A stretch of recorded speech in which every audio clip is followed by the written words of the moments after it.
Welcome to the Back to Brick Property Podcast. I'm your host, David Lamb. On this podcast, we'll be stripping property investors and business people alike back to brick to find out how their journey can help you on your journey.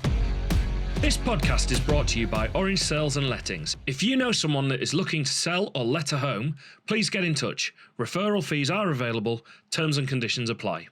Welcome to the Back to Brick Property Show, sponsored by Orange Sales and Lettings. Today, we are blessed with an absolute legend, a very good friend of mine, Paul Million. It's only taken me 6 months to get him on, and I think it'll take another 6 months to get through what we've got to get through in this podcast. Buy-to-lets, HMOs, service accommodation, commercial property, commercial to resi, industrial units. He's done it all. And we're going to cover as much as we can today. Paul, thanks for coming on. How are you doing, mate? I'm good, thanks for that. Good intro, mate. I was waiting for you to get all the best guests out of the way first, and then I thought, well, I'd bring up the rear. Yeah, it's on the dregs now. To be fair, mate, you were the first person I asked to be on the show. Yeah. You were the very first. A little bit hard to get. I know, yeah. I like that. Yeah, you like the chase. Boise, I rang him and he was in the next day. With those arms, David, I refuse. I've been hot under the collar since I walked in. Mate, you are in fantastic fettle, by the way. Oh, thank you, mate. Yeah, I'm coming to your gym. Yeah, you'll have to. Just to look at you. Come and train. We'll get nothing done, though. We'll just talk about property. But there's nothing new there. So I know you very well. For those that don't, for those that have been living under a rock the last 10 years, who's Paul Million? I don't mean the property and business side of stuff, which you're obviously very active in. How did life begin for you? Right, so I was born in Darlington. Lived in Darlington all my life. Went to Abbey Junior School with all my pals. My reports were terrible. Found out last year, pretty much, I'm undiagnosed ADHD. Yeah.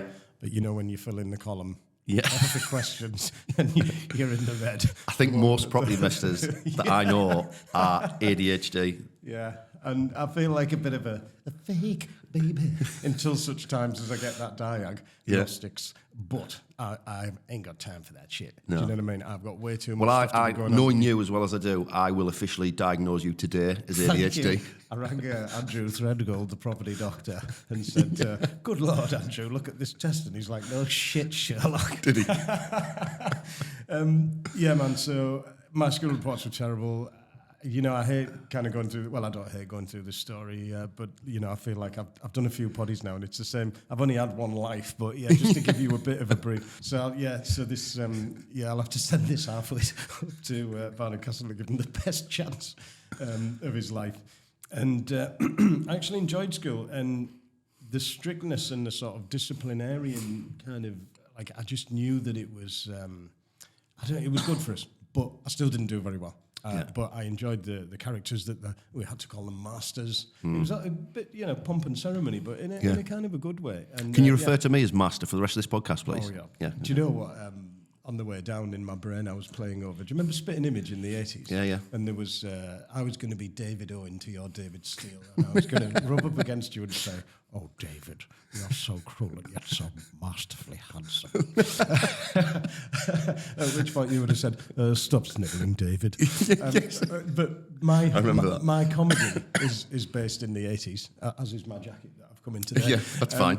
Life was better then. So a lot of young'uns that are in the world of property don't understand my shit, but they still come to the property thing, to be fair. So anyway, yeah, so I'm at Barnard Castle School and didn't do particularly well. Couldn't wait till fifth form in old money so I could go to Darlington sixth form college so I could be back with my mates that I'd had from Abbey and my Darlow mates, because even though I was at a private school, I was a day boy, so I was back and forward to Darlow every day. Ah, right. And so I So still you had weren't boarded. I was a bit of a kind of, I was known at school as the townie and the fagger because I used to smoke tabs. And, That's similar to your nickname,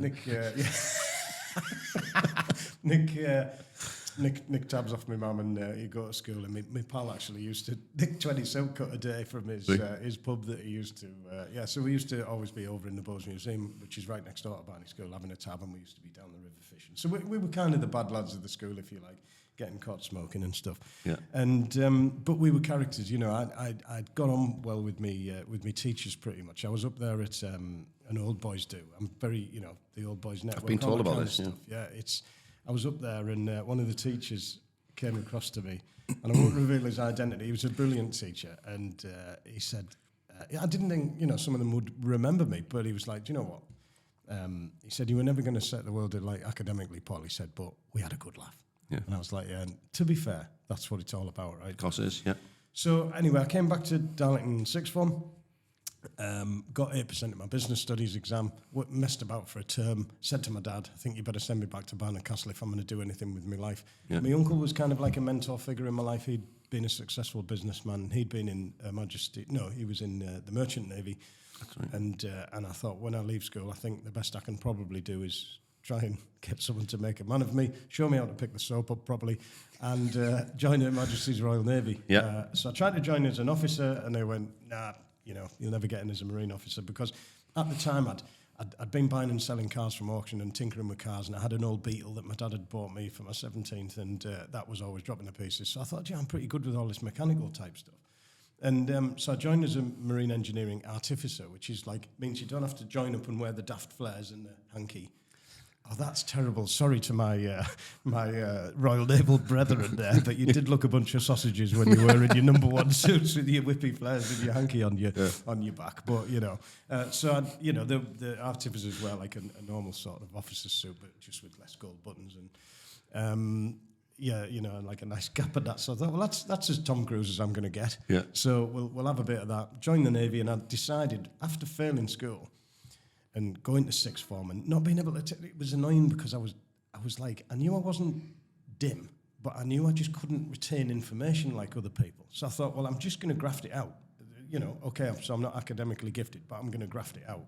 So when I joined the Navy, I thought, that's me. I'm never failing anything again in my life.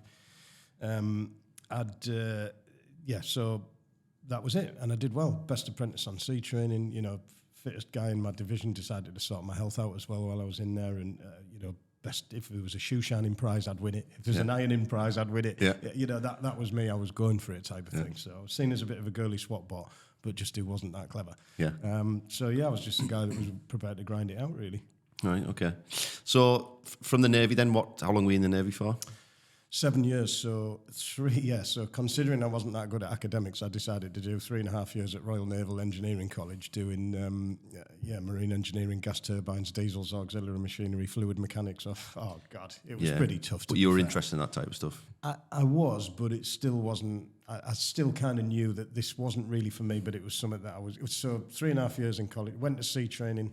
They were shrinking the size of the Navy all the time. And because we joined in the May 1990, before you were even an Ethelinian, how was I? We were supposed to go to the West Indies on our sea training. And we ended up going around Britain on the oldest ship in the Navy, HMS Minerva, just about to be, sent away for razor blades, a big old steamship. And we're going to Hull. When we should have been going to, Kingston. Hear me now, Sigwan. Yeah, there's probably a bit of that going on in Hull. Here we are in Campbelltown. Yeah, So, but, all character building stuff, mate, and put the effort in, got the old Best Apprentice on Sea Training Award and all that, and thought, right, well, I haven't been able to manage to join as officer, but I'm going to go officer. So I went to the Admiralty Interview Board. Long story short, they said, you're still not clever enough, but you'll make a decent NCO off your pop. So I was like, yeah, good. So, I got up there, got my petty officer's exams passed, got my chief's exams passed, and they brought out a phase of redundancies, and I thought, yeah, I'm taking it. Ready to go. I already had, so my mum was an estate agent, and she said, get yourself on the property ladder, even though you're away, on one of Her Majesty's war canoes, you can still, buy some property. So you actually did then while you were away? Did you start to buy property? Yeah. So the first project was Harding Terrace in Darlington. Bought it for 33 grand. There's a bit of a story that goes with it. I offered 32 on a 35 grand house, 3-bedroom, nice area of town. BMV. Yeah, defo. Mum was the estate agent, and the guy who was selling it, he got another offer in a 35, but he said, no, I'm going to stick with the lad, 32 grand. I thought, some fishy got out here, fair enough, probably fancies my mother, but hey. Make it pay. It was a tiny little thing at a time. Anyway, so, and there's me thinking, why is this guy, Anyway, it was a brother and sister who wanted to buy it, and they all wanted to buy it cash, whereas I needed a mortgage. And so they came in the next day and said, we'll give you 36 for it. So they were grand over asking. And he came back to my mum and said, look, I'd be daft to accept an offer that's 4 grand less. you know. He said, but if the lad offers a grand more than he did yesterday, I'll shut the doors at that. It's his house. And I thought, fair play, mate. Why? And do you know what it was? The fella who was selling it on behalf of his dad. And his dad had ran off with a fancy woman to Thailand and rang him up and said, and, you know, screwing the mother over, and said, hey, up, son, could you sell me house for me on Harding Terrace because I need the brass? So he thought, well, I don't want him to get the money. Brilliant. Split. Yeah. And Should offer him 20 then. In every adversity lies the seed of a greater benefit, mate. And that's been my sort of mantra ever since. Right. Bizarre, really. Yeah, bizarre story. And then I, got promoted, bought another one. I had a mortgage advisor at the time that was getting me Myris mortgages, mortgage interest relief at source. And I remember think that. you're supposed to only have one. Yeah, you are. I ended up with about 4. Right, okay. Oh, well. But, ignorance is bliss, right? Of course it is, This guy's getting me more. Yeah, so, sorry. I've sorted your pay slips, Paul. But I'll tell you what it was in the Navy as well, what spurred me on is, you get your, as a, especially when I got to sea and I was a petty officer or leading hand petty officer, your wages were coming through at 1,200 quid.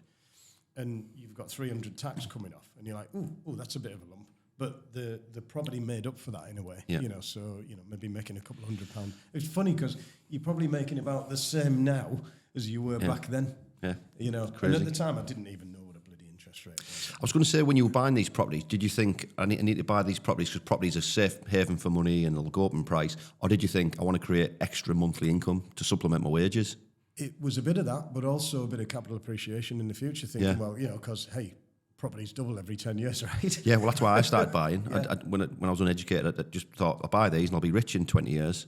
And then you start looking at the cash flow and leverage and you start to put money in your pocket from day one, don't you? So it's interesting that you sort of clicked onto that very early. I wish I'd done half as much over a longer period of time.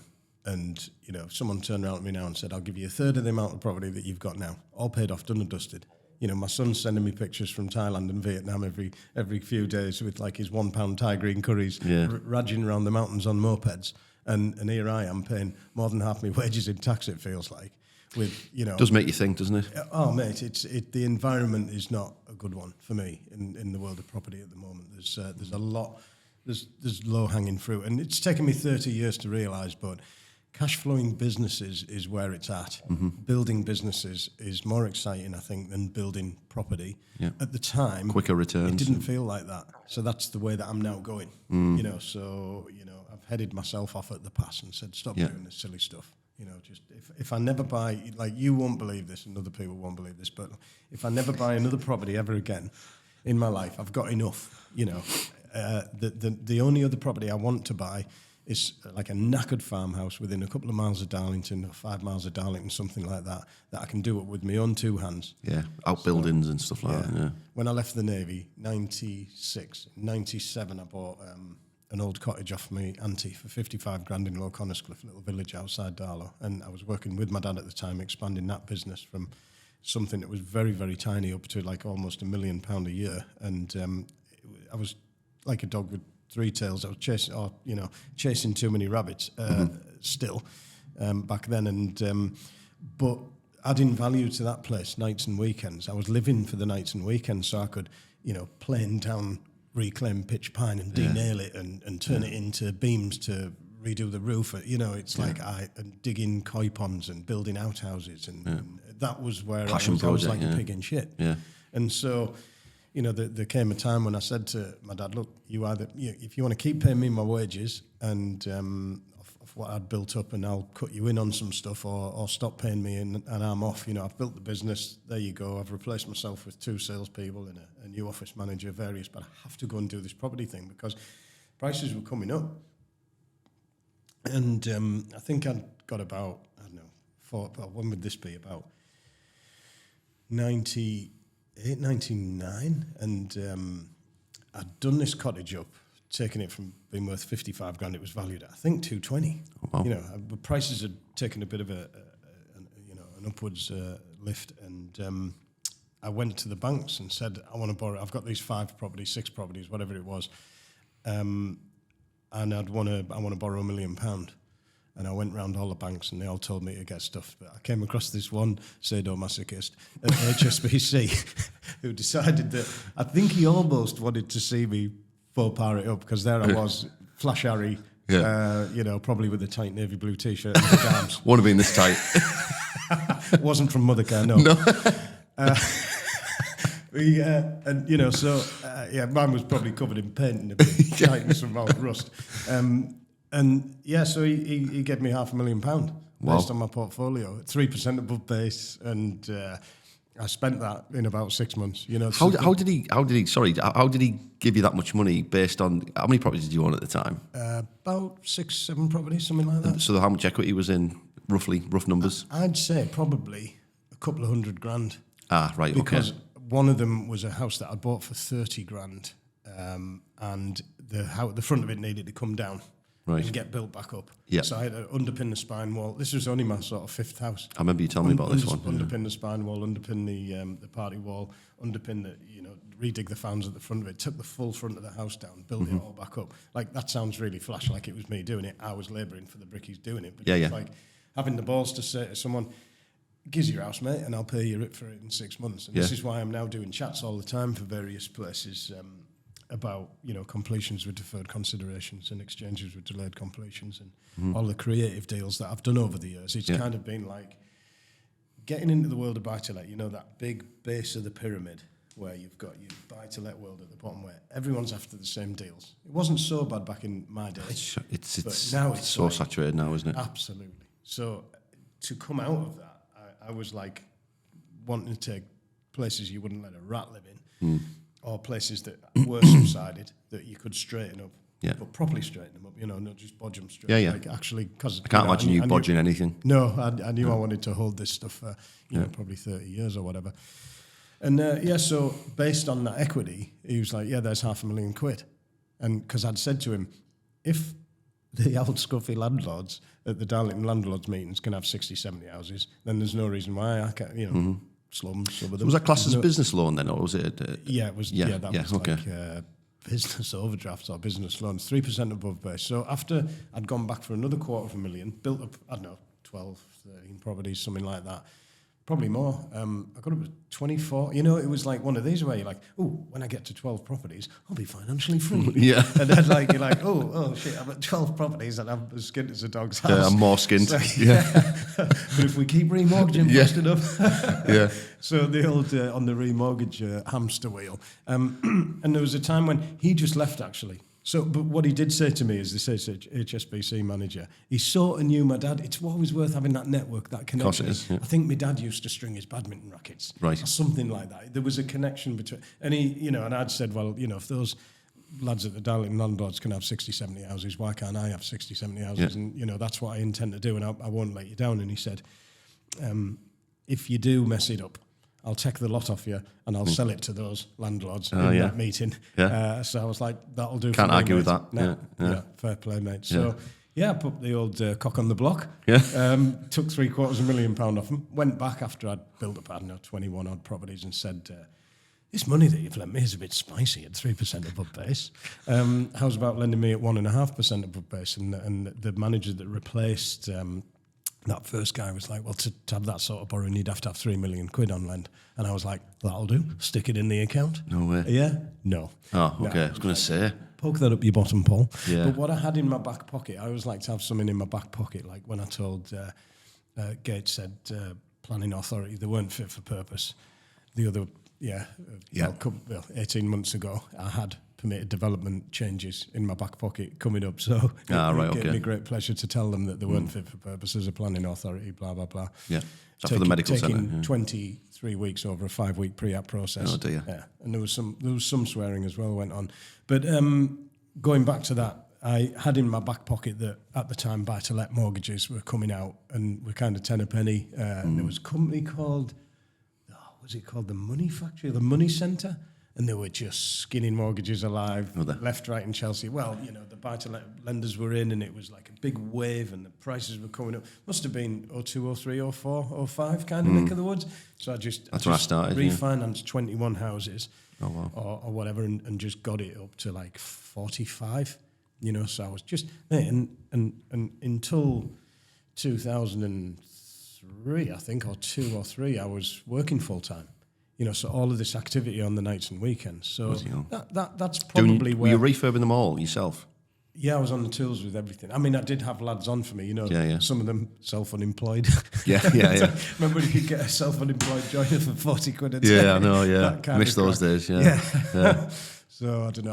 Life was better then. then. There's a time scale when you can not go to jail for doing that kind of thing. But, Yeah. you know, a lot of it was lads in between lorry driving jobs and agency jobs and just doing a bit on a weekend and on the side and all of that kind of stuff. Firemen It was a on bit shift, bitty. yeah. So by the time I'd got to my 3rd and 4th properties back in the day, you know, I was saying to the lads, you know, shows how you do it type of thing, because I had to have the best tools and all of the best everything, but I invested it all the way back into my whatever I had, you know, my van, my tools, whatever, and I had to have the best of the best, and I wanted to do the best job possible, and that's where my OCD perfectionist kicked in. Yeah, well, I've been on site with you many a time, and I know to the extremes that OCD goes to.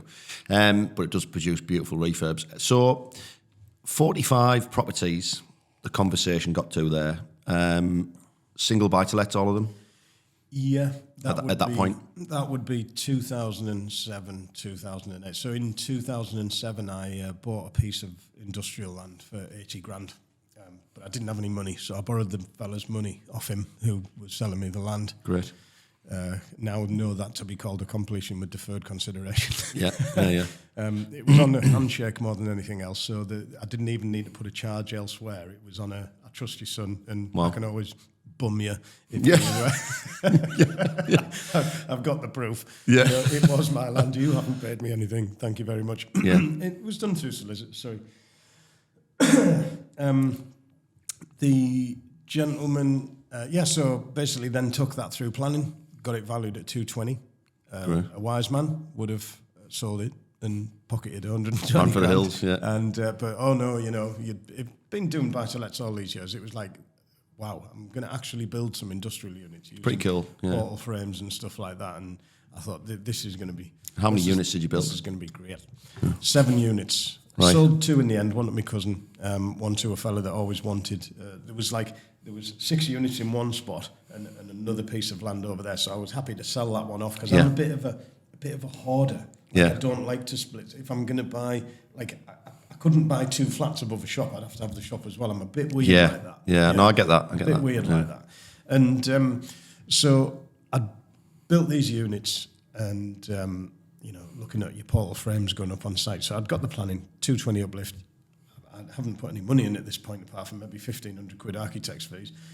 Gone to the bank and said, lend us the money, please, to build these units. They're like, great, you know. So I'm on site, you know, and there's like portal frames going up and diggers everywhere. And Bet you were loving that. I was probably a bit of a I was a bit of a chubber at the time, and I could tell some of the brickies like, who's this fat kid that keeps coming on fucking looking around? Yeah. And must want a labouring job. I got up to 18 Clem at one point, but it was a full turnkey, you know, principal contractor role. Like I'd never built anything like that before. I'd bashed extensions onto the back of houses. I'd done a lot of refurb works, but like that was just a step up. You know, I didn't even think about splitting it down into subby packages and delivering it myself. It was like I'd actually come across the contractor before I came across the architect, and I did a lot of stuff asked about face. I didn't have a QS. I was like, what's a QS? Count some fucking bricks. Totally ignorant. Yeah. Got into it. There was a few workmanship issues. The digger driver, because I had some older industrial units on this land, you see. Digger driver pulled a step out, put a massive crack in my other building, like stuff that they would get completely jumped on for now and have to compensate massively. But I was like, it's all right, as long as you sort it out, we'll put some mesh over that, we'll re-render it, you know. But I was dead easy going as far as everything went because I just wanted to get to the end of this job. Yeah. So you stood on site, you've got beauty, big, like concrete pours going in everywhere, you've got portal frames going up, you've got stuff happening, and you're like, wow, I'm a property developer now. Yeah, proper developer now. Dude. Yeah. And then the economy collapses. Right. And Is that just at the end of the build? It was about halfway through, yeah. And you've got 100 grand a month going out to the builder of the bank's money, you know, various other stuff. And the bank were contracted to give me the development finance. They weren't contracted to term out. You know, they hadn't signed to say that was a defo, of course. And it was like, shit, how am I going to get to the end of this one? But I think that was more relationships than anything else because the bank manager was a fairly young guy. He was about I'd be about 38 at the time, and bank manager was similar age, got on well with him. He was leaving to be a professional cricketer, and he just kind of, he was like that at the end. Yeah, it was when banks were not lending money. But to be fair, you know, looking back, it was RBS that lent me the money. It was RBS who turned out, like, what else were they going to do? Yeah. Like, just surely, you know. So, yeah, I could have sold the estate. The thought of selling it was awful. And one guy, very wealthy guy from Cleveland, has a lot of copper. Yes. That guy. I wonder who that is. So a friend of mine came and said, I'd like for this guy to come and have a look at units. He's really interested in looking. I'm like, I bet he is, because he probably thinks that, you know, I'm knackered by the recession and he's going to pick him up. So I said, don't bother bringing him. She's like, no, let me bring him. He came along, offered me a song for them. And I was like, nah, you know, I'm better than that. So we just got to the end. We turned out and got some pretty good tenants, you know. Mm-hmm. And then after that, so my business partner, Adam, had come to me at the time. His, you know, he was in a position where he had some brass to spend and he wanted to do some other industrial unit stuff. Before everything had gone tits up, we were looking at a much bigger site over the other side of Darlow. I thought, this is great now. We're getting up into some bigger developments. But when, you know, the world collapsed financially, we sort of, he jumped into my industrial estate with me. We finished that, and then I built us a 22 property portfolio. Is that when he became your business partner, or were you already business partners before? Yeah, then. Yeah. I didn't think I'd ever have another business partner ever again. I didn't need one. I thought, at the time, in 2009, 2010, I had a piece of land in Low Coniscliffe, and I was going to build myself a house and take it easy for a few years. And I kind of wish now that that's what had happened, you know, because I think slow is smooth is fast, and I've just been active that full 30-year period without taking any time off whatsoever. You know, never, well, apart from a couple of weeks here and there when I was up in the mountains with my camper van snowboarding and easy jetting backwards and forward, you know, like to my camper van, and that was a 3 or 4 good years where I wasn't super stacked out, and I want to get back to that now, you know. Yeah. I can't imagine you being anything other than stupidly busy. Banzai. Yeah. But I look in the mirror now and see old Father Time looking back at me when I'm giving my high fives, and, you know, it's you know, like I say, my son's raging around the Vietnamese mountains on a moped. Yeah. Enjoying himself brilliantly because he saved up to do that. Yeah. And it's like, okay, I've saved up. I wanted to, when I left the Navy, the £17,000 redundancy that they paid me, I swore that I would just blow that and travel the world and do all of that kind of stuff. Because you did a bit of that, didn't you? You went to Australia. I did 3 years, yeah. Well, I lived in Australia for 8 years, and then left Australia. Me and my best pal from Australia. I had a few properties at the time already, but I basically travelled around for 2.5 years off the rents, because I was in, you know, Philippines, Vietnam, you know, real cheap places. So wow. How many gaffs did you have to live off the rent? I think I only had 5 or 6 at the time. Brilliant. Yeah. You've stolen my dream, David. Yeah, sorry, mate. Yeah. But I'd love to do it again.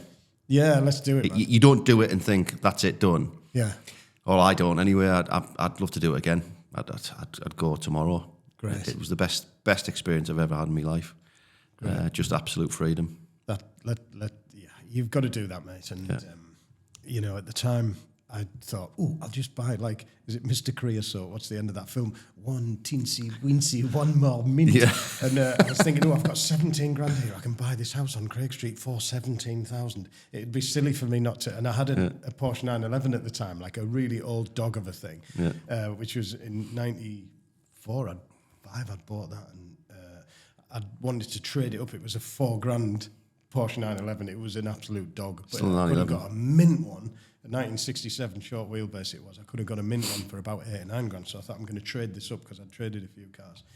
And that when I sold that car, that went into the 11 Craig Street refurb, and so that money was then lost and tied up, and I didn't go around the world and spend it, because I thought I'll do it with 5 or 6 properties rather than, you know, one more property and I'll live off the rents like you did. So I wish I'd done that. Because it doesn't hold you back in any way, shape or form. No, in fact, it propels you. It gets it out your system to a point, even though it contradicts what I've just said, because I'd do it again, but it does get it out your system for a period of time. It clears your mind, and it does sort of double down your focus, knowing that you're not going to live to regret not going to, you've done it, you've ticked the box. So now you can fully focus on your business and your property Defo.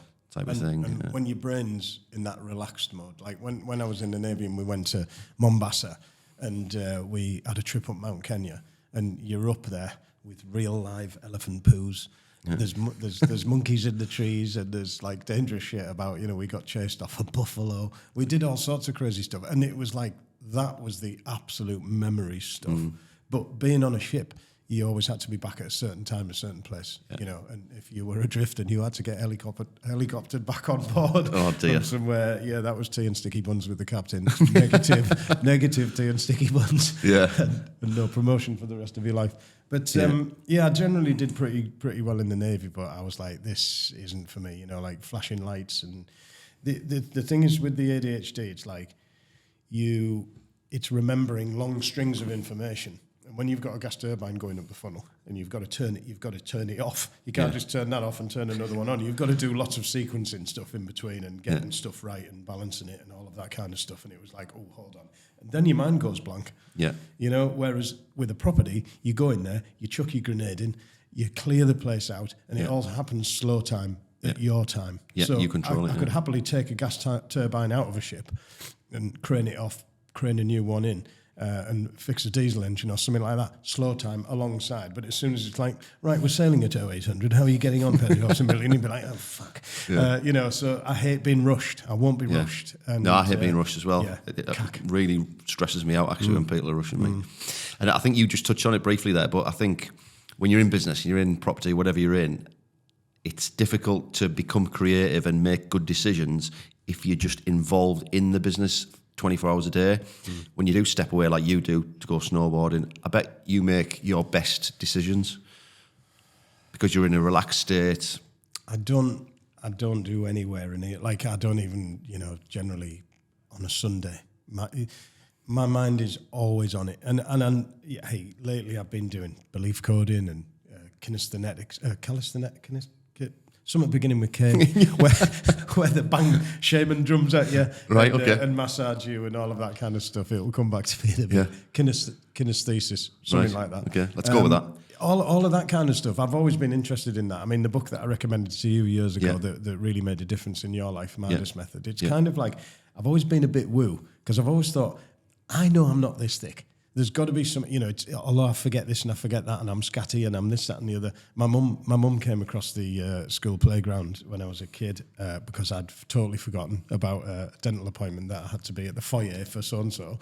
I hadn't remembered why I hadn't remembered my PE kit or it hadn't been given to me. I was on the field in lost property stuff. And she walked across the field and went, Paul, we're the only family in the school with a sports shop. You look like you've been chucked into a jumble sale covered in glue. And I was there in everyone else's lost property. You can imagine my little shorts being 5 times. But I bet you didn't care less. My top being fitted me like yours. It's trendy to wear your girlfriend's clothing now. And that's been my life. Like a little bit scatty, a bit forgetful. But then you compensate for that by being a mega list maker. Of course you do. And you want to compensate by that by taking on the best people around you to be your wooden leg and delegating to the right people and all that kind of stuff. Yeah. But it's difficult when, our mums and dads would have said the same about us and we'll probably say the same about our kids. Like, the youth of today,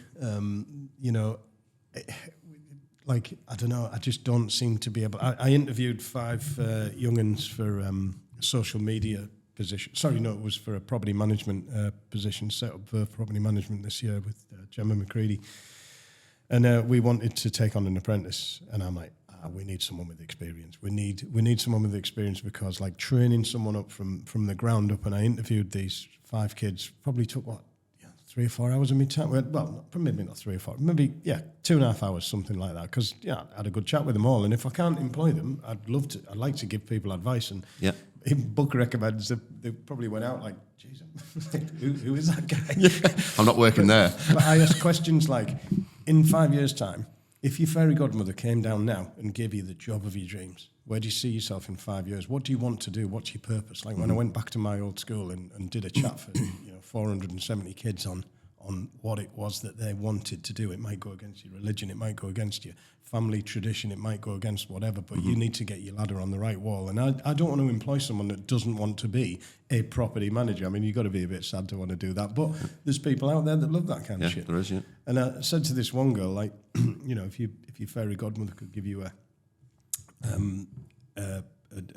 one wish, employment-wise, what would you love to do? And she said, I'd love to be behind the camera. I said, great. Let's get you behind the camera because we've got a social media position coming up as well. Well, social media is a big thing in any business now, isn't She it? started talking about a boyfriend, and he was setting up a business in social media. He was an apprentice as well, but 25-year-old. I thought, oh, great, we'll bring him in, you know. So she wasn't quite up to speed with it. He was. I interviewed him, gave him 4 hours of my time on a Sunday, but it was looking great. He came to an event with me, this, that, and the other. Went totally quiet, never heard anything from him again. Now, I know I'm overbearing, David. Yeah. But I like to talk about opportunity and all of that kind of stuff. And it was like, mate, I'll help you set up your own agency. I'll help you do this. We can do this. You can use our camera. You can whatever, blah, blah, blah. And all this opportunity. And the event that he came to, he was like, wow, there was a guy there that wanted this and wanted that. I was like, there's any amount of opportunity out there, mate. Mm-hmm. For him to then just go quiet and ignore, like, and I think I've probably overwhelmed him. But this is, you know. It could be anything. He could have a lack of belief in himself. Yes. So he thinks, I wish he'd have picked up the phone so I could have said, I understand, and by the way, that. But then you think, well, it's not the dog in the fight, it's the fight in the dog. Yeah, 100%. And you think, if I've got to coach someone away from that. So I would have loved to have had an hour with him and said, look, I've probably overwhelmed your ass, but, you know, what about this, what about that? Like, inch by inch, life's a cinch. Because I've got a lot of stuff going on, a lot of stuff that I want to do. In other businesses, cash flowing businesses, stuff like that, getting into sales next year, doing accountability packages for people. Yeah. I'm real interested in helping people away from fear. And so, how bizarre that. So anyway, at the end of interviewing all those kids that day, I went, none of them are ADHD enough for me. Like, none of them were kind of like, the one who wanted to be behind the camera, she was quite fruitcakey. You know, and quirky, and I'd probably have put her in some sort of, but she wasn't experienced enough for what I want someone to come out, follow me around, do this, that, and the other, and know how to do stuff. And her boyfriend could have actually done that. He was doing. I wouldn't care. He was actually working in serviced accommodation for someone else as well. I was like, this is perfect because my SA at the moment are not full enough, you know, and that's something that I really want to market more towards the serviced accommodation getting real full because I've got 22 20-bed apart hotels kind of come in, you know, well, in planning. Right. Just had the lead nicked off one of the roofs the other day. Oh, dear. Neighbours saw someone on the roof, rang the police, no descriptions, no taking pictures of vehicles, nothing like that. Probably £6,000 worth of lead gone, you know. I'll need to scaffold the building just to repair it. You know, it's like, mate, yeah. So, and that one's been stuck in planning now for 22 months as well. With the government not... don't get me started on nutrient neutrality. Mate. Honestly, mate. What a joke that's been. Yeah, I was stood at a meeting with Natural England and the local planning authority the other week, and I just stood up and I gave them both barrels, to be fair. Did you? Oh, I good. said, it's just ridiculous. Absolutely ridiculous. Like you could have given me it as a condition of planning. I could have been on site with it by now. I could have been given Barnard Castle could nearly have a 20-bed apart hotel, which it desperately needs. Yeah. And but you can't decide between you. Like, I have to speak about it through gritted teeth. It just boils me up inside the way that planning authorities go on. It's like there's no common sense, and it's this fear thing. You know, they're fearful that they're going to get taken to judicial review by Natural England, so they can't make a decision. If I, you know, like, this is where entrepreneurial people kind of rule, you know, because we make decisions, we get shit done. Yeah. Like, take risks. Mate. People who work in... But you're right, they're the type of people that take those jobs. They're the polar opposites. It's character-wise. It's they love to say, computer says no. Yeah. You know, it's the ex-traffic wardens. They are that sad. Like, you've got to be a trailblazer in this world, you know. But you do get people that work in that side of things who are. I mean, could you look at Ben Houchin about being one of those types of people where he's like really pushing and stuff like that. He's really sort of pushing forward with stuff. I mean, I don't get into politics and all that kind of stuff, but then when politicians do that kind of thing, it's like, oh, he's on a backhander, isn't he? Yeah, I know. That's the first thing people say, isn't it? Yeah. Not he's actually doing some good for the area, finally. I mean, I've got a compulsory purchase order going on over at the train station now on a building that I'd bought with perfectly good will to do something that complements the scheme. The local council told me there was no compulsory purchase going on at that side of the station. Paul, you're totally fine, great, no worries. Oh, great. So I didn't put in for a planning application until such times as their scheme was announced and I knew what was happening with the scheme, so we could do a complementary scheme to it. Yeah. I could have bashed an Ibis hotel on there, I could have done, Costa Inn or whatever with whatever above, I walked around that building, it's nice. Yeah, it could have been so much that, and the location was the superb. little flipper who worked for the council that told me that they weren't going to be doing any CPOs was sort of a friendish of a couple of members of my family, and I thought, yeah, he's no need to misbelieve him. A couple of months later, the compulsory purchase information comes winging through. That guy had just retired, and I think that was a C trick. When really, so now I'm fighting with them over whether they're going to pay me 300 grand or not.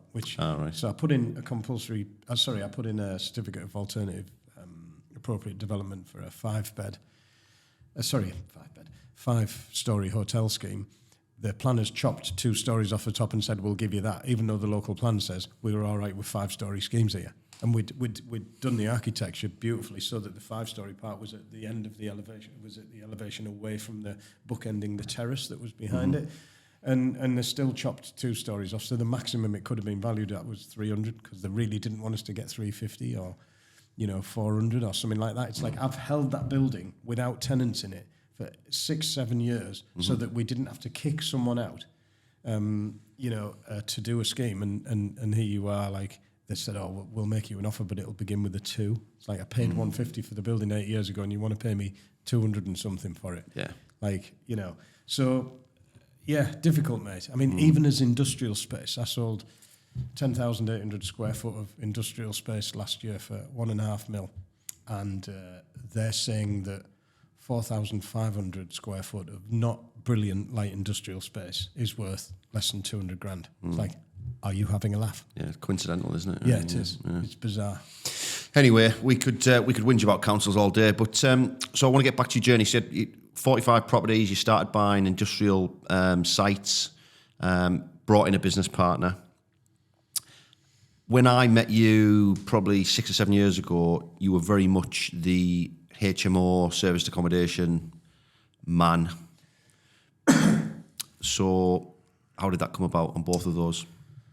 Well, never really been the man at anything. I think I've quite a lot of HMOs because after Adam and I had sort of built 22 properties, various HMOs, serviced accommodation, some supported tenancies. I've done supported tenancies for quite a lot of years. Since about 2006, done supported tenancies, and I did a couple of HMOs for social housing schemes, which I wish I'd never bothered. But that got me into HMOs a little bit. I'd gone back into my portfolio after I'd, exhausted Adam of all his brass, and we'd got that portfolio, and you've got to let things mature, right? So I'd kind of gone back into our portfolio and done about 3 or 4 HMOs for me and him, out of single lets, and about 16 of my own. And from existing single lets, yeah, okay.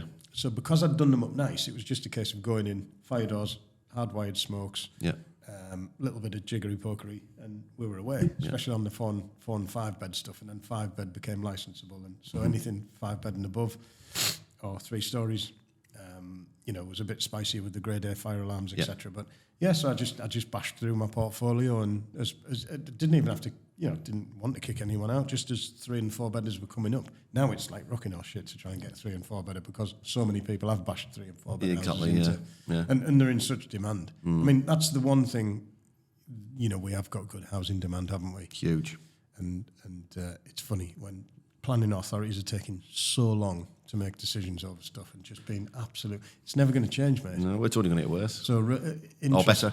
Interest rates, they're probably going to come down a bit. Rents, haven't caught up with that, but they will do eventually, even if it is only at now 6% a year. I've bashed my rents up 10%. Yeah. 2 years on the trot, and they'll get another 6% over the next couple of years. Yeah, same. Yeah. As a wealthy travelling man once said to me as I was looking at his beautiful Range Rover, he went, "Go and buy one, Paul, and make the next man pay for it." Yeah. Yeah. Make the next man pay for it. And eventually we can hopefully do that. Yeah. You know, I've put my balls into my portfolio. I've Oh, done a very lot much of so. work. Yeah. A lot of work. And, you know, still getting called out every now and again, 3-4 o'clock in the morning, stuff like that. You're awake anyway. Yeah, so, yeah, it's all right, I'm up. When you're on the corner. Yeah. So is HMO something that you're still actively doing then? You obviously still have existing HMOs. Are you converting HMOs still? We are. We're on site with 3 HMO cluster flats in Gateshead at the moment, Chris Garvey and I. We've got the Glen Park Medical Centre. That's probably going to go into a co-working environment now that I've done Jerry Alexander's CMO course, which is great. And I think I've got the confidence to do it. I always knew it could be one because it was a former medical centre. And I would like to do that into a co-working environment because you can get some good location for it as well. And mate, the thing is, right, what's changed stuff over the last couple of years is, of course, materials doubling. Yeah. Labour rates going up. People wanting the king's ransom to turn up at work and do a day's joinery. Yeah. And just the expense and cost of everything. You know, now the cost of money's gone up. Yeah. And so to do a light tickle and get it into a co-working environment and spend maybe 150 grand rather than spending 400 grand turning it into 3 HMO clusters. Yeah. So, yeah, there's some stuff that I would have done differently. More HMOs. I've done 2 beautiful HMOs, as you've seen, 8-bedders. Been real expensive to do the sui generis stuff, where you more C1 hotels use kind of upgrades to acoustics and fire. And the fact that I'm a fanny as well, and I need them to look like Vivienne Westwood's Dog's Dinner, but eclectic. That's my brief that 6 interior designers have missed, but we've managed to get them somewhere near. I've got a couple of apart hotels that, one of them's still stuck in planning through nutrient neutrality. The other one's got planning. But, when you buy a building and it's going to be 650 grand to do, and then the next thing, through the blink of an eye and no fault of your own, it's 1.2. Yeah. It's difficult to make stuff stack up northeast, mate. Very much it so. It really is. Yeah. And so, if you don't have philanthropic investors and you're not prepared to, leave a couple of $100 grand in yourself to these jobs, it's difficult. Yeah. So where will we be? They're on about more people coming up to the northeast. I think the northeast will come up nicely over there. Well, in fact, I think Boise posted something the other day where the northeast was coming up. The northeast and Wales was going to come up and everything else was going to... Yeah, the Savills prediction for the next 5 or 10 years, I can't remember now, that about 200 people that I follow on Instagram posted at the same time. Yeah. And basically the northeast and Wales are going to be the only 2 areas over the next sort of 5 or 10 years to see any real significant rises in capital values. I think it was the Savills stuff that I was following for a couple of years whereby, they were like, right, northeast going to take a jump upwards. Shit, Brexit. Right, northeast going to take a jump upwards. More than anything else, 20% over 5 years, something like that. Yeah. Then COVID happened. But then we had the jump in COVID, which was quite nice. That was nice looking at your balance sheet. Yeah, it was crazy, wasn't it? You'd been sat there with your accountant for the last 10 years saying, I could probably add 2 grand to that. Yeah. Maybe we'll take 5 off that. Being a bit ambitious, and then all of a sudden you're like, well, it's definitely worth 140. Yeah. And it's like stuff that you bought for 30 grand years and years ago. Yeah, it's and all crazy. Of a sudden it's worth 70 and 80 and 90. And, you're putting 10 grand onto most stuff, and you're like, well, it was a nice feeling, that, yeah. Great feeling, but you can't get your hands on it. No, that's the annoying thing. I mean, you're young enough to restructure finance. I mean, I don't mind restructuring finance-wise, but I've got some fairly good mortgages, mind you, I was talking to Adam Lawrence about, probably coming up about 20 months ago now, and he was like, when the rates were 0.1%, and he said, if I was you, mate, I would fix it 3.5%. I think you could fix that at the time. And I was like, no, 3.5%. My margins are this. Our interest rate's really going to come up to there. And I wish I'd taken his advice, but I'm not in that much worse a position. And I think that if the rates come down 1.5%, they're coming down. Yeah. I've got a few refinances coming through at the moment, and the rates are amazing. compared to what we were looking at 6 months ago. Yeah. Really, really good. And the arrangement fees are coming down now as well. Who do you use for your financing stuff? I've got three brokers that I sort of alternate. One guy in London who does my commercial stuff. One guy who does my pure residential stuff, and then I've just started talking to a new lady from Leeds, who's very, very good, and she covers the lot. So I've got options. Right. Well, we have some very good sponsors at the property thing. No, all right, do you? Yeah. So we've got Finance Solutions Northern, really good. Yeah. Yes, you've got Mike Smith and Rob Peacock and Yeah. Matty Bullock there, real good lads. Having a look at some good stuff, and it's worth it. Can I mention the property thing? I was going to ask you about it anyway, so yeah, you Right. might, yeah. So I asked Boise about when he was on the show as well. Obviously, it is the number one network event in the Northeast. Thank you. So, and I know you've worked very hard at it. So, I don't get there as often as I'd like to, but it is a really good event. Yeah, you've not been there so much lately. I remember meeting you at the Teesside event, I think. Yeah. That Dennis Shirley and Chris Bunn did. Yes. And then they sort of wrapped that in, and that was a shame because that was a really good I liked meet. that event, yeah, it was good. Really good, yeah. And then, yeah, it's mad the people you get to know through a network. So I've got my Darlow mates that wouldn't dream of going networking, and I'm quite surprised. Like, some of them are into property, and you think, oh well, if I've got 30 houses, and my pal runs a networking event, I'll go along, but they're just absolutely not interested, and that's fair play because horses for courses. But God, the network is just so handy. Like, I think we are the biggest networking event. I'd like to think the biggest networking event outside London. To be fair, Probably. 100, you know, sometimes getting 70, 80 people, but very often we're over 100. Yeah, yeah. You know, The last one I was at, there was more than 100 there, yeah. mad, isn't it? That was Jerry Alexander, yeah. And we haven't really kicked the arse out of it, Yeah. you know, at all. We don't monetize it massively. You know, 20 quid a ticket, and, you know, I think me and Boise get about 3 and 6pence a month out of it by the time we've paid for the room, etc. Happy with the curry, aren't you, at the It end? is good, yeah. So you'll have to come and do a chat. Now you're a bit of a C-lab. Yeah, I'll do one, mate. I'll happily do one, yeah. That'd be great. I'd love to. Like you said, it's, I need to get to the event as well, a lot more than I've been. Yeah, I'd like to see you there 5 events in a row, Dave. Then we'll Yeah. get up. Do I and get a stand sticker? up. Get up and stand up, yeah. Yeah. All right, then. That's a deal, yeah. A brown Peter badge. Can't talk about him. So one thing I want to ask you then, you know, you've got multiple strategies on the go. You always have done. Do you think standard? We've just spoken about rates coming down. Do you think standard buy-to-let investment in the UK is still a viable method moving forward next 2 or 3 years? Do you know what? There's such a lot of, like, you know, Dave the Deal Salsa coming up and to Darlow and, you know, the Northeast and touting deals to people. It absolutely does work if it suits you as an investment strategy. If you're happy to make net 3% on something, so you can maybe get a 10% uplift over the next 3 or 4 years or whatever, property is a great place to park your money. It is, yeah. But you're not going to, like, my uncle always said to me, he was a bit of a mentor through my time, is, Paul, you need to flip more. And I'd be like, yeah, but the thing is, by the time I've put 3 months of my life into it, and I could make 20 grand, I'd rather take 6 grand a year out of the property and, you know, even pay it off. Like, I wish I'd put more of mine on even a 30-year repayment. Because a lot of mine were in my own name, interest only, and there's such good rates above Bank of England base that I've sort of kept them there. You know, and capital appreciation, hopefully over the long period, will look after that. And then, obviously, creating cash flow in businesses will look after that as well and pay off that debt. But you're paying such a lot of tax to pay down, you know, your debts. Yeah. It's like a full-time consideration. Anyway, It is, yeah. Does it stack? You're never going to make money, like proper income money, doing buy-to-lets. It took me to get to 35 before I could get full-time in property.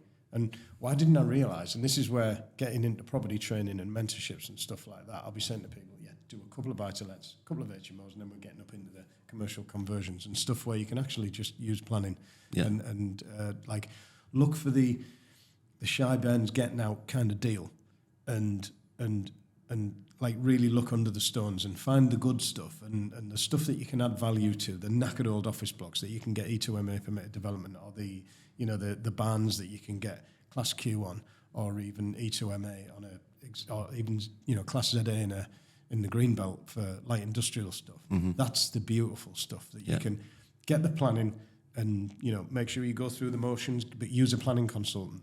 Because people are in the world of buy-to-lets, they're like, look at a job, they need to buy it 30% below market value, whatever that means, and then they've got to scrimp and save to make sure that they're not paying anyone any more profit than they absolutely should, because they have to bring it under this certain amount so that they can pull all the money back out. Yeah. Not going to happen, right? My first 45 refurbs would not have stacked probably very well at all if I hadn't been on the tools with them. Yeah. But it was my arms and legs that put that equity into that portfolio and allowed me to leverage that equity out at a later date. And if you're not prepared to put the graft in, you know, we get so many people. Now Gemma's got, you know, people wanting us to sort their shit shows out because they've been hammered by, you know, unscrupulous tradesmen up here, where they've spent 20 grand into a refurb, and I'll go around it and say, you need to spend your 20 grand again because you've had your pants pulled down. And of course, they don't want to put that extra investment in because then that puts them over. Yeah. Like, it just puts them into a loss-making position. But it's like, I send people Matterports that I think property that you came, the property that you came round, it cost me 26 grand to buy it. I spent more than that on it. And it was absolutely immaculately done. It's had a fantastic tenant in ever since, and I've not had to touch it. If I'd have done a shit refurb, I'd have had to go in between jobs and tickle it up, you know. So it's like like this podcast is all about, is back to brick. I know you do that. Yeah, with every refurb. What's the point in going I don't cut any corners. What's if you buy a house for 50 grand and it's going to be worth 80 when it's done, and you have to only spend 15 on it, it's like spend 25 exactly. on it. Yeah, exactly. Spend 25 on it, because that extra 10 grand in 10 years' time, you'll be looking back thinking, I'm glad I did that. Yeah, you've always got to think worst case, haven't you? And future-proof stuff, And I've seen so many landlords and what have you, you know, like, I've got a voided property, right, get someone in. Yeah. And it's not hard now to get good tenants. No, it's not. They're absolutely queuing up. Brilliant, isn't it? Yeah. There's a time when you're like, shit, probably unrented. That guy's not got, you know, I've got a now ex-employee who's put a guy in a property who, when I've pulled, I'm like, who's this guy that's in my property? Why does he owe money? Like, I've got nice houses, I want good tenants, and I've got this tenant, he owes me money, and I check him out, and he's a bit of a scroll on Facebook. I'm like, why is he being put in here? I pulls his credit record up, and he's got 3 CCJs, and my employees put him in a house, and that guy now has cost me probably 10,000 quid. Oh, wow. And that is, so you want to be the helicopter entrepreneur that isn't checking what everyone's doing. And this person is horrified that they've done that. How was it missed? I didn't know what a CCJ was. And the person that I was doing it with, another, you know, person that used to work for me, they didn't pull up on it either. It's like, there's been some complacency. There's been some complacency here, but it costs me. Now, if I'm now only making £150 a month to £200 a month on that property, that's 5 years profit that's been knackered because one person has missed one thing. That's mental. It's mad. And that is the world of buy-to-let. So part of you wants to helicopter away. It wants you to be,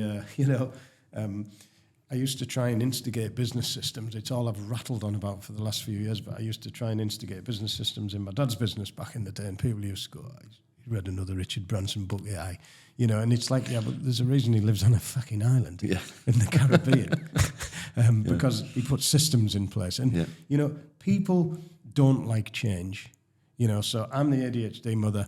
I don't know how to put these systems in and all the flow diagrams and all this, but I know that it's possible because it's possible.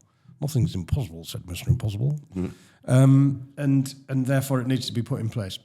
But do people do it without, you know, so I've tried to put objectives and key results into my business over the last however long, and we're having some success with that. But you've got to absolutely push it. And you've got to be there as the business owner saying, this has to be done on a weekly basis. It's not an option. This is how we're going to progress. And what I'm trying to say is, like, you see these people with multiple businesses where they're like spend an hour a week, and they're the people that we aspire to be, right?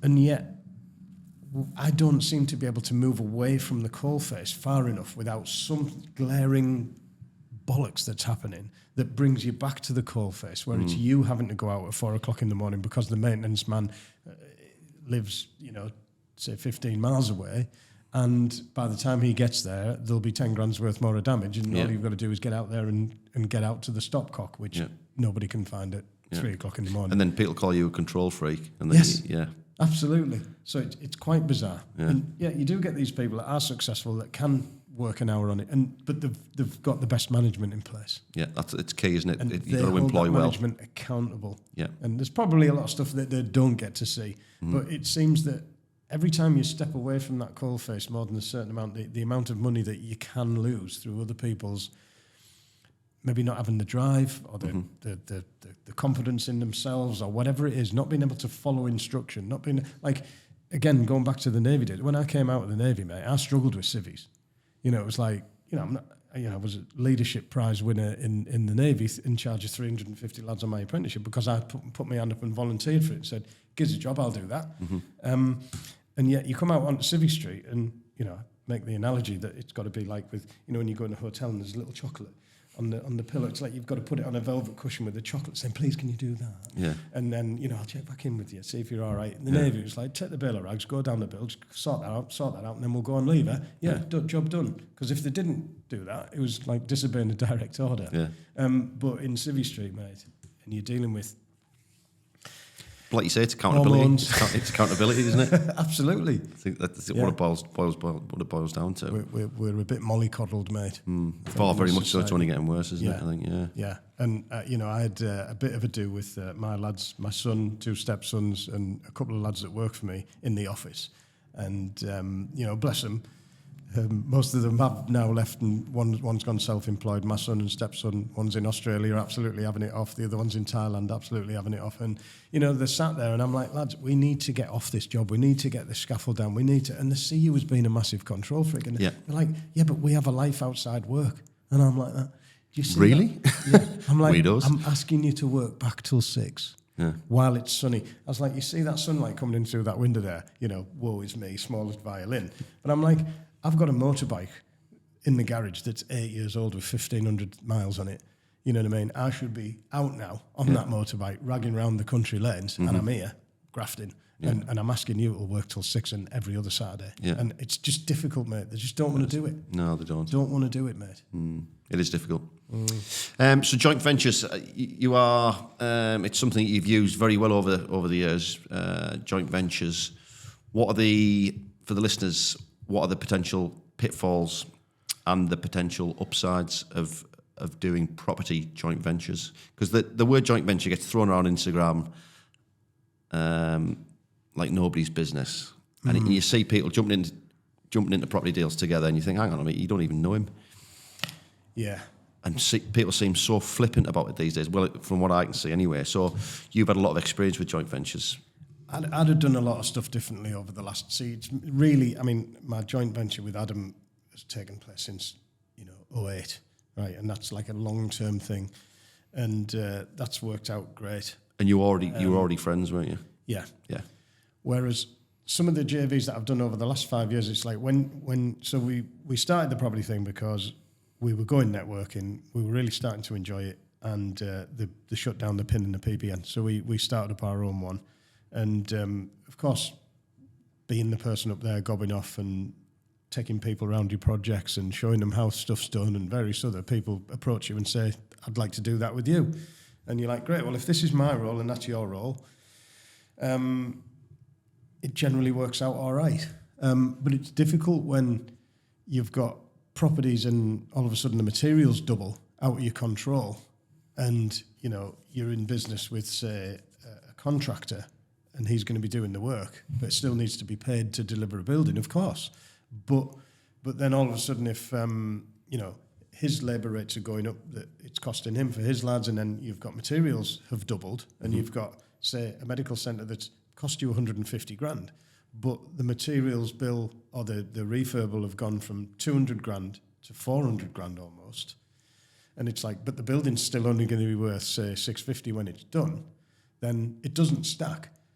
So I can't turn around to those people and say, well, look, I know you've got 10 properties in your portfolio. If I liquidate 10, you'll have to liquidate those 10. Because that's not what it's about. You've done it to build up your thing. So That's difficult, and that can cause problems because people have this utopian dream of how this deal will work, and then when it doesn't work like that, sometimes, you know, fingers get pointed and, well, this isn't what I expected and this wasn't what I signed up for. It's like, me neither. Yeah. But, you know, it is what it is. And it's magnified. I guess those issues are magnified if your joint venture partner isn't experienced in developments because, I mean... I've had stuff that has been delayed. I've had a business partner that has had a hurricane hit his property in Redcar. No, in the US, a project that he was doing, the insurance haven't paid out, so that's affected his ability to put money into something that we've got over here that got stuck in nutrient neutrality for 22 months. So his idea of, hey, I'll jump into business with Paul, I'll put 400 grand in, we'll buy that big building and we'll have an apart hotel within 2 years. That's different for him. Now, he doesn't blame me in any way, shape or form, but it's just a lot of bad luck that's lined up with his thing abroad and our thing over here. Yeah. And it's, you know, he sees that as being a bit of a shit show. And I'm like, you know, it's like Braveheart, where the English are coming and they're there with the pikes in the grass, and he's like, hold. You've just got to hold your freaking nerve and do what you can and get to the end of it. And that apart hotel is like, that'll bring in 450 grand a year.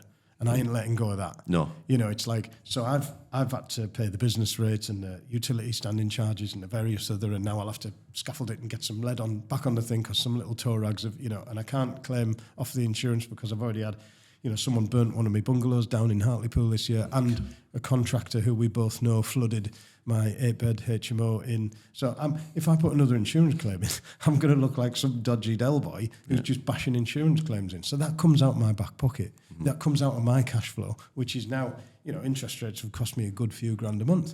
It is what it is. Yeah. But you dig in. And I've said to my missus, we've got a great big house in the West End of Darling, which used to have me and her and 5 kids in. Now it's got me and her and 1 kid. Yeah. And it's like, do we really need this place? But I think I'll probably run the mastermind from there for a few months, see how it goes. Right, okay. So I've got the human revolution, the property revolution, and the lean business revolution. We've also got the business buyers club that Guy Bartlett and Jason Living are involved. Well, it's Guy Bartlett's thing. Jason Living is a guy that we both know who's looking at buying cash flowing businesses to support his property journey. I'm interested in that. Yeah. 2 of my mentees at the moment, one of them has a business that is basically a garden centre. And I've identified opportunities within that garden centre that he wouldn't have seen. You know, footprints of old buildings, buildings in fields that, should we knock them down? No, we don't knock them down, because we're going to create a feeds business that will need those buildings. And because you've got however many acres of paddock there. And, you know, I've got another lass with a business that I've been into the business and kind of gone, oh, well, have you thought about doing this with the building? Have you thought about doing that? And what's the crack with your dilapidations claim? And if they pay me an amount per year to mentor them, I want to save them that on their own businesses within the first couple of months. Easily, yeah. Because people look at like, oh, it's 12 grand a year to get mentored. It's like, I've been mentored for the last 5 years and I wouldn't change that. Like, I've paid, you know, between 8 and 12 grand a year to be mentored, because if you've got that mentor's brain at your disposal, maybe not 24/7, but as and when you need them. People come to me and say, oh, I've had a crap mentorship there. I'm like, yeah, but were you a good mentee? Like, did you ask that mentor to hold you accountable? Whatever your downsides were. Like, I'm looking to save. I like my mentees to have existing businesses. So at least I can go in there in the short term, because I hate taking, you know, I hate taking money off people. That's a crazy thing to say, but like, I don't want anyone who gets mentored off me to think, I paid that dude 12 grand. And I haven't had 12. I want them to 10x that into their value, but I also want to save them that off their operating business in the short term, or at least recommend them the right people. I was on a mentorship. Guy comes up to me and says, I'd like to fund your bungalows in Hartlepool. That'll be about a 900 grand gig. That'll have saved, if that was a 1% fee that I've just saved, there's a year's worth of mentorship in that one relationship. Yeah. Think about all the relationships that I've made and all of the contacts that I've made through years and years of being on masterminds and stuff like that. Like, I was a guy that was on the tools for 26 years until such times as the likes that I met you. Yeah. That time was when we were starting our own, the property thing.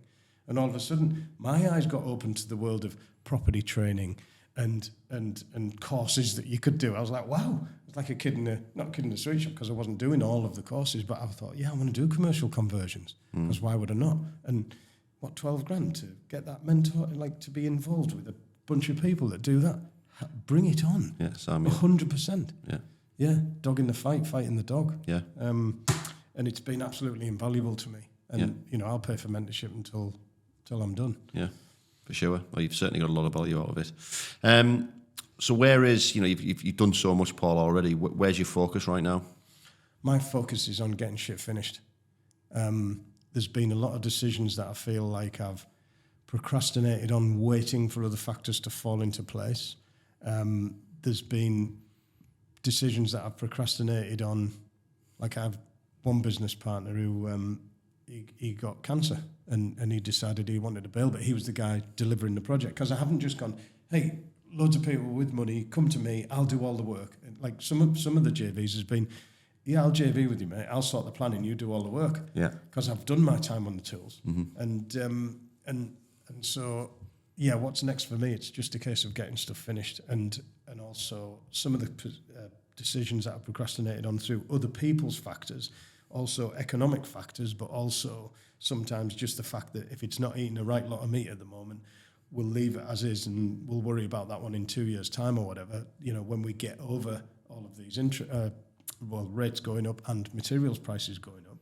But actually I'm looking to sort of liquidate a few bits that are, you know, far enough outside of Darlington that it would be a bit of a chew to do up. When I had to send my lads to Hartlepool to take over from the contractor that flooded my property, it was a ball ache, and they didn't want to do that. Didn't want to travel to Hartlepool to do stuff. So stuff that's satellite and away from me probably won't bother doing, unless it's like the likes of Barnard Castle, where it's going to bring in a lot of... You'll sell them off? Yes, I mean, I've sold my bank at Spennymoor, agreed a price on that. Okay. Yeah, cheeky little one, and you think, yeah, that's nice actually. Let's get some brass back in. Let's maybe go on holiday. Yeah, that'd be imagine nice, that. Yeah. So, you know, when you're snowboarding and you're going down the mountain and you're thinking about your edge and should we go down that black, and then I wonder what happened with Glenn back. I wonder whether that guy sent that email in. I wonder whether so-and-so's got that. And it, like my brain, again, the ADHD thing, it's constantly churning out information and asking me questions, and you get that, right? Yeah, every day. Yeah, and you can only get over that if you've got proper spot-on people working for you. Yeah, exactly. I've had 4 project managers, mate, in 2 years. I lost one to, you know, kidney stones and cancer, bless him. Lost one to the fact that he was more commercially biased and he didn't really get the heritage stuff, and he said, Paul, I can't give you what you need. I had one who was just a bit of a horrible twat to the lads, and one who was like geographically challenged, and he was only helping me out for a few months until something came better up and where he was actually from the northwest. So it's like you feel like a divvy because you can't get people to do a proper job for you and work for you properly. You know, I've got one project manager that I think could probably do a right job, but he's 75 grand a year. You know, in the grand scheme of things, if he's running, say, 4 projects, he'll save his money back, but it's a lot of money to come out of your cash flow every month. When you're doing jobs that, you know, haven't actually got that much meat in them. So, yeah, because I'm a great project manager on the tools, but I'm not on the tools full time. You can't put me on the tools. I'm the best project manager in the world, but I can't run 6 jobs. No. You know, and I can't wait 6 consecutive years to do that, and I don't want to do that. No, so, and it's not where your time's best spent, is it? It's. I mean, that's your gig, isn't it? I mean, you were a project manager. Project manager, construction, yeah, that's my background. Worked on the oil rigs before that, and then construction project manager, which I loved. Do you want a JV? Yeah, we should talk about that. Yeah. Where have you been all my life? I know, yeah. Yeah, we could talk about that, actually. We did sort of half talk about that a while ago. We did a few times, You were it was pre-COVID, wasn't it? JV'd up, I think. I was doing a few bits and bobs with other people, but I'm always on the lookout for opportunities, without doubt, especially with experienced people. I want to touch on, because it's something we're both very passionate about, and we touched on the book, the Midas Method book, which is a book that you handed me about 4 years ago, and I did think it was a bit woo-woo. I didn't really buy into it at the time, and then I read it, and it dramatically changed my life. So I still refer to it now. So tell me about goal setting and mindset, and how much sort of time you put into that now. So I've got my little freezer bag goals that go with me everywhere. Yeah. Yeah. You literally carry them around everywhere, do you? Yeah. Do you remember when I actually, because we were part of a mastermind there? We were, yeah. And, I quite enjoyed that. I was told, there's, loads of big hitters in there and stuff like that. Yeah. But it was just people like me and you. Yeah, it was, yeah. People asking us questions, weren't they? We were like, oh, God. Medium to small hitters. Yeah. And I don't think any of them some of them weren't even hitting. very much missing. Yeah. No, yeah, not firing on all four cylinders. There were some anyway. good people in there as well, though. But I remember, introducing the concept of the Midas method to that group, and people are really reluctant. Hence, the Lean Business Revolution that I've got in process, the Human Revolution, and Property Portal, the Property Revolution as well, which is 3 things that I'm working on at the moment. Is people tend to need their arms and legs moving for them.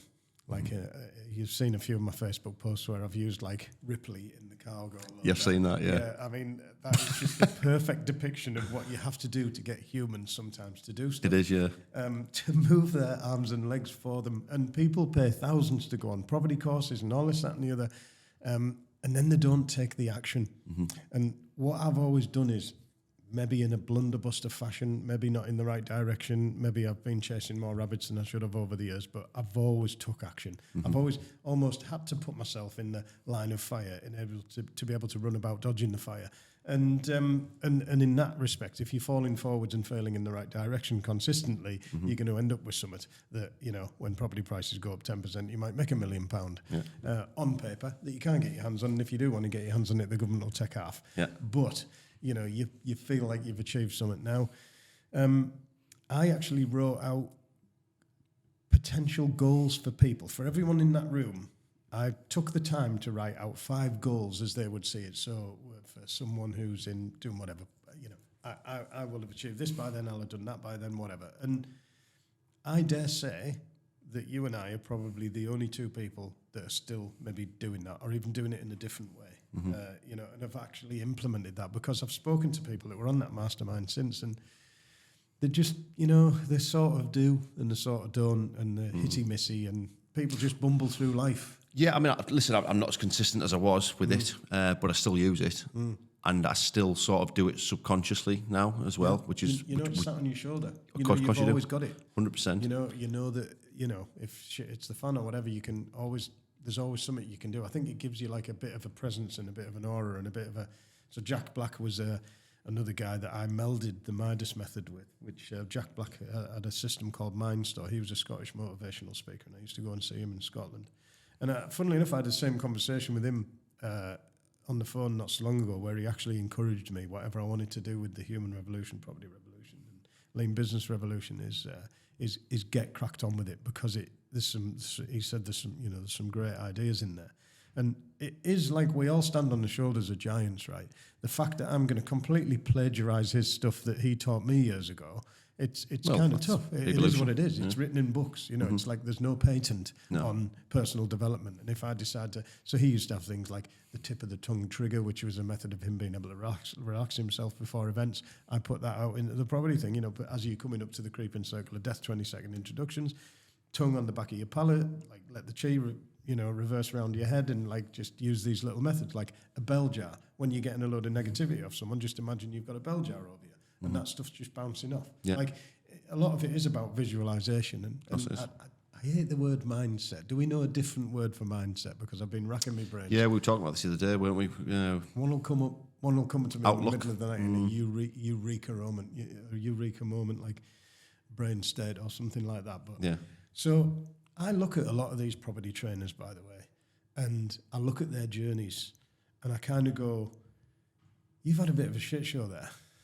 And a lot of them, so you fall in the bucket. The whole mindset thing is you fall in the bucket of shit. You come up smelling the roses. Yeah. You've got the right sort of attitude. Yeah.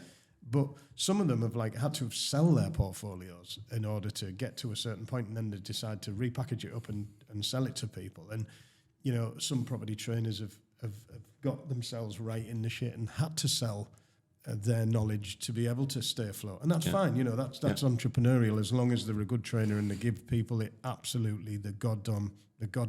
God's honest truth. Yeah, exactly. Right. And you know, this is why I want to do the masterminding and the mentorships going forwards, and maybe the 2-day courses or the 5-day courses or whatever, because I really feel as if I've got enough to package in there to make a difference in people's lives. But people, you know, like I said before, they might say, well, I think my mentor was a bit crap. It's like, yeah, but were you a good mentee? Yeah, exactly. What is that fighting the dog? Like, if I give you this book, I've got 450 books on my audio books. I've done a Facebook post this morning. I've recommended 5 books.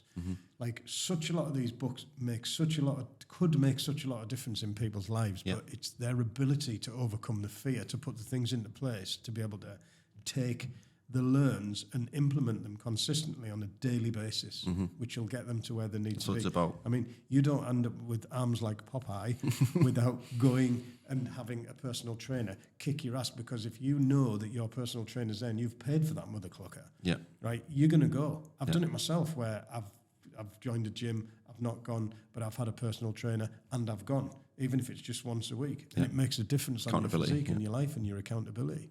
It's... people don't want to pay for masterminding, and they've got the drive to put themselves in a position where they don't need that stuff. Fair play to them. But so many people do. And it's a sprat to catch a mackerel. Maybe not in the world of buy-to-let, because how do you make that pay? You'd have to have, 50 houses rented just to pay for your mentor. And I guess this is, but there's a lot of property trainers around the country that are very much, I call them Lambo leaners and dick swingers, and they're all about the lips, tits and turkey teeth. Yeah. And the Louis Vuitton bags and all of this kind of crap. I've got a bright green Porsche 911 that's a classic that I'm like, yeah, I do take a picture of it every now and again. I'm 52-year-old. I'm long in the tooth. If I've done property for 30 years and I can't afford a Porsche 911, it's a bit of a sad day, isn't it? Definitely, yeah. But I bought that as an investment and it goes up in value. And it's like, and I also get the enjoyment out of it. It's like a little buy-to-let in itself. And it doesn't bring in rent, but it goes up in value, right? Yeah. But there's a lot of people out there that are dick swingers, but they are good trainers as well. Yeah, and there are people out there that are dick swingers who don't own the stuff that they say they own, and they're doing a shit job of masterminding and mentorships and stuff like that. And we can all mention people that we know. Yeah, and they're still making good money out of it. Yeah. Some people making absolute millions out of it. And I think, well, if I could own 1% of that market, fair play. So, but it's a whole nother job. So the dichotomy is, do I set up a property training company and a mastermind and a mentorship and all of that kind of stuff and give people absolute juicy value, or do I get on a moped and go to Vietnam? Well, I won't go to Vietnam on the moped because I never get there. Yeah. But it's striking that balance, isn't it? I was going to say it's a balance, and the ideal, you want to do both. You want to spend your 3 months in Vietnam, come home, do your mastermind and your 2-day courses, pass the value on, and then back out to the Philippines. So do you do, 16 people on a mastermind, paying a decent amount per year, or do you do 1,000 people on a weekly Zoom? But then when you're I hate Zoom. When you're abroad, do you feel like getting on the Zoom? Like, no. I can't scoot around the mountains today because I've got to do my Zoom for all of those people. I've had 5 beers. I used to do a Zoom through COVID called Real Property People, which got really quite popular.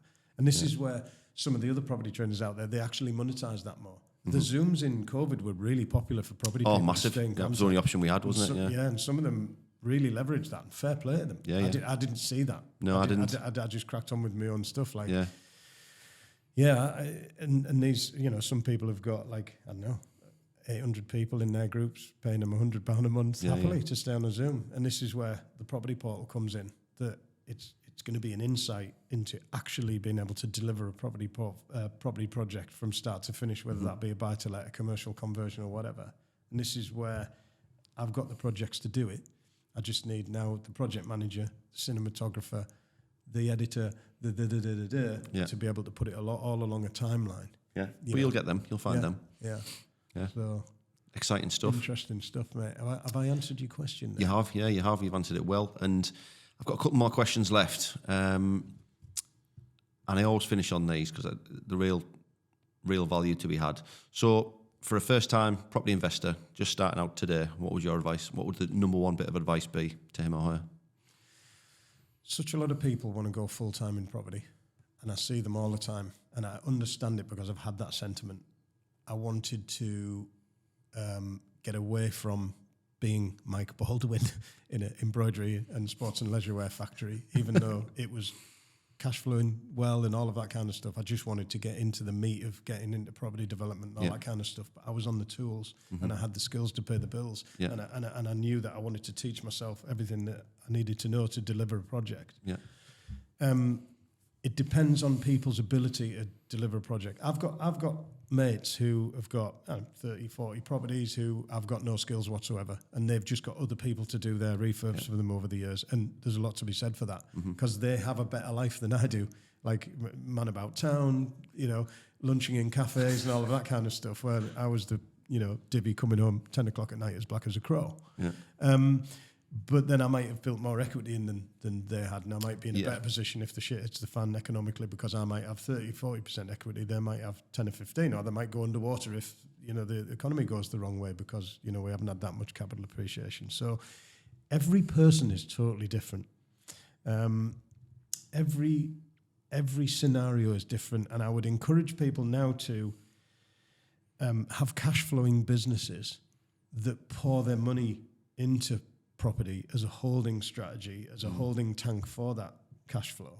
So see property as a wealth protection rather than wealth generation. Is that? You can generate money in property if you're prepared to flip. So what I tell people nowadays, as a general thing, because like I say, everyone's different, and you look at one person and another, and the scenarios and where they want to be and their goals, the different scenarios. So there's different factors and different things that could suit, and this is where the one-to-one mentorship is just absolutely. For me, it's been fantastic. Yeah, it's great to sit in a room with 12 other mentees and we all go over each other's problems, but there's nothing like... I used to love sitting one-to-one with a mentor and going, skin me alive. Yeah. What am I doing right? Yeah. What am I doing wrong? Yeah. Set me some tasks. Be brutal. Yeah. That kind of stuff, yeah, absolutely. Am I doing the right thing here? Mm-hmm. It all depends on the person's propensity to want to do stuff. Some people are happy to stay in a job and do property on the side. Some people just want to do it nights and weekends. Some people want to fire the boss. It's not great times if you want to fire the boss nowadays and get into buy-to-let, because you'll be back knocking on his door saying, or her door saying... 10 years ago it was a lot easier, wasn't it? Yes. Interest rates. I mean, it took me to get to 35. I could have got to 20 slowly and been fine with that, but because I always had 3 or 4 projects on, or 3 or 4 properties sat there waiting to get done, and I was still wanting to buy stuff, so I was having to refinance all the time and this, that and the other. So the amount of activity that I had going on meant that I needed a lot more properties just to pay me a wage to be able to... So if I'd have done it slowly, I'd have had a much easier time out of it. I wouldn't have had as much property, but I'd have had a better life out of the job. So I've got to be real careful about what I do over the next hour. I've just done a Wellman test the other day and I was like 12 years late. Like, where have you been? Really? You're supposed to do this when you're 40. You're 52. Right, okay. But luckily, I remember getting a life policy done and I had to get a medical for it, and the guy was like African guy, and he came in and he went, "You have the heart of a lion." Did he? Oh, that's all right. I was like, good, at least the ticker's all right. Yeah.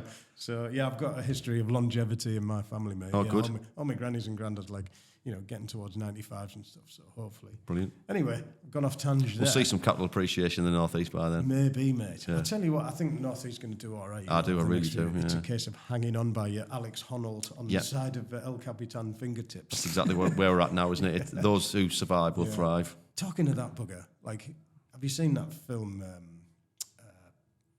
Free Solo? No. Please, everyone who's listening to this, watch that film. Free Solo. You want to talk about mindset, dude. Right, okay. You want to talk about, I think it was his amygdala that's a third of the size of your average humans. I think that's the bit that looks after fear. I think that's the bit that's behind your frontal lobe. And that guy's almost like he's had a frontal lobotomy. The way that he just clings 3,000 foot up on almost bare granite by his fingertips. Right, okay. Do these certain moves to get up the mountain. Right. You think we have it hard in buy-to-let and property. Wow. Nice. Amazing. Free Solo. It's like complete stupidity. I mean, he'd tell you himself, absolute insanity. But he's done something that probably nobody else will, I don't think, repeat. just through complete bravery. And yeah, it takes a bit of that. Yeah, definitely. Takes a bit No, of I'd that. agree with And that. stupidity. It's taken me a lot of stupidity to get to where I'm at, you know. But when I look back, stuff that I wouldn't do again, absolutely no way, no. Well, that leads into the next question, which is the final question. And what I'd like to ask is, if you could do it all over again, what's the main thing that sticks out in your mind? I would compartmentalise my time and not work a Saturday, Sunday. Absolutely be brutal with myself.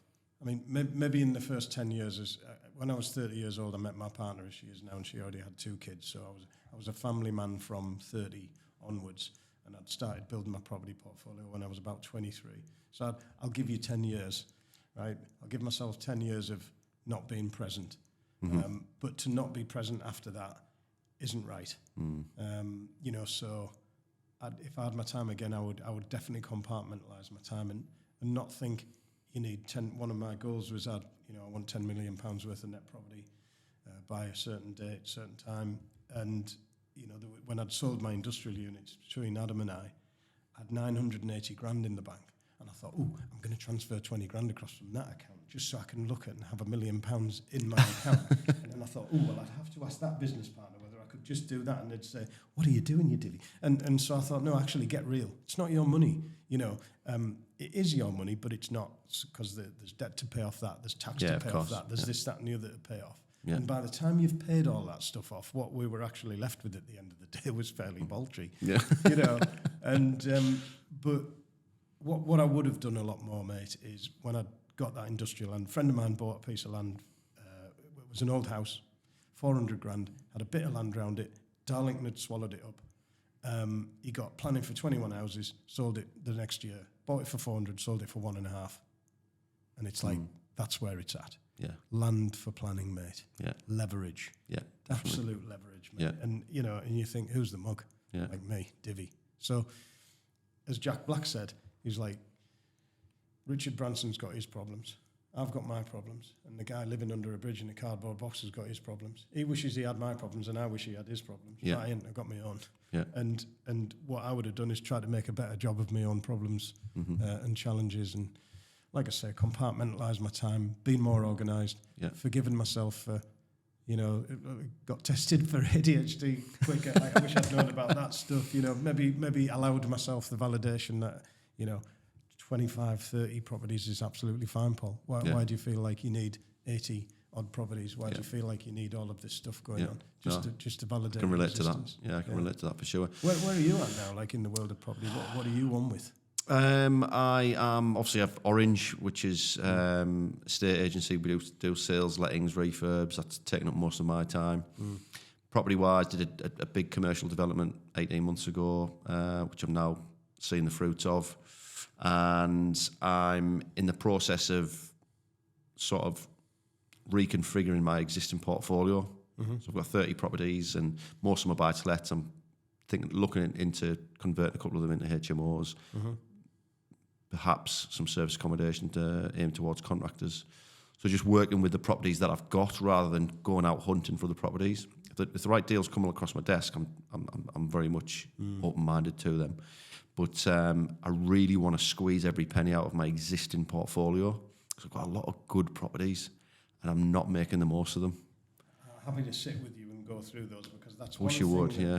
That's one thing that I wish I'd done is allowed my fields to run fallow for a couple of years at a time, every 10 years, something like that. Yeah. And not felt that I had to be on the coal face, active, nose to the grindstone the whole time, thinking it's like there is a brilliant thing for cash flowing businesses, I guess, I bought this marketing program by some guy called Ted someone or other, and I've never been able to find the caption or the meme or whatever it is since, and it's a picture of a shark sat at a table with a knife and fork, right? And then all these businessmen sat round, and it's like, don't let the competition eat your lunch.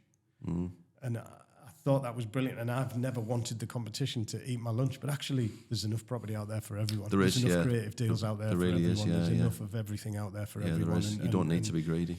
You know, it's like if you lose out on a deal, nowadays if I lose out on a deal to someone, not that I'm looking for any deals, but like it's like, is what it is. In every adversity lies the seed of a greater benefit. Course, Some other next one will be better. When you're building your portfolio, like, you know, there's Such like a rush, isn't it? Yeah. buying, 4 or 5 properties at a time and committing to things that you're like, chill the fuck out, dude. Yeah. Enjoy the journey. Yeah. So your thing there, mate, is absolutely the right thing. And sometimes, did I say before, like, economic conditions can make a wise man out of a fool and a fool out of a wise man. You have to be flexible. You have to adjust to the.